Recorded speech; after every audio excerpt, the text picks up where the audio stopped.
গত 18ই ডিসেম্বর রাতে একদল সন্ত্রাসী হামলা ও লুটপাট চালায় রাজধানীর কারওয়ান বাজারের প্রথম আলো ভবনে। এ সময় ভবনে আগুন লাগিয়ে দেয় তারা। পুড়ে যাওয়া সেই ভবনে বুধবার থেকে শুরু হলো আলো নামের শিল্পকর্ম প্রদর্শনী। আর এই ধ্বংসস্তূপকে শিল্পের কল্পনায় সাজিয়েছেন শিল্পী মাহবুবুর রহমান। ভবনের ক্ষতবিক্ষত দেয়াল হয়ে উঠেছে তার ক্যানভাস।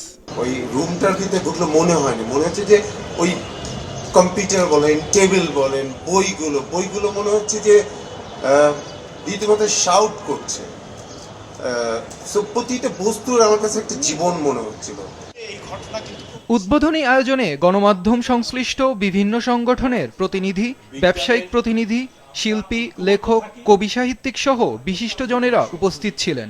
প্রথম আলোর উপরে, ডেইলি স্টার উপরে অনেক আঘাত এসছে, কিন্তু ওনারা কিন্তু পালিয়ে যাননি। আমি অনুরোধ করব এই নতুন সরকারকে যে আপনারা যেন নির্বিঘ্নে ইনভেস্টিগেট করেন এবং কারা এটাকে উস্কানো দিয়েছে, কারা এটাকে বাস্তবায়ন করেছে, তাদের যেন আমরা জনসম্মুখে তুলে ধরতে পারি। আসলে অনেক ভালো। প্রথম আলো সম্পাদক সকল বাধা বিপত্তি একসাথে মোকাবিলা করার প্রত্যয় জানান। যে কোনো সাংবাদিকতার সঙ্গে যুক্ত গোষ্ঠী, ব্যক্তি, তাদের যে কোনো হামলা, আক্রমণ, বিপদ আপদের সময় তিনি যে কোনো দলেরই, যে কোনো মনেরই বা যে কোনো চিন্তাই হন না কেন, তাদের পাশে আমরা থাকব। সবাই মিলে এক মাসে থাকবো। এইভাবেই আমাদের আগামীতে চলতে হবে। প্রদর্শনীটি চলবে 28শে ফেব্রুয়ারি পর্যন্ত।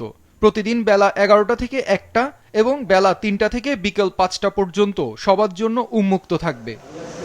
কায়কোয়াদ মাহমুদ, মাছরাঙা সংবাদ, ঢাকা।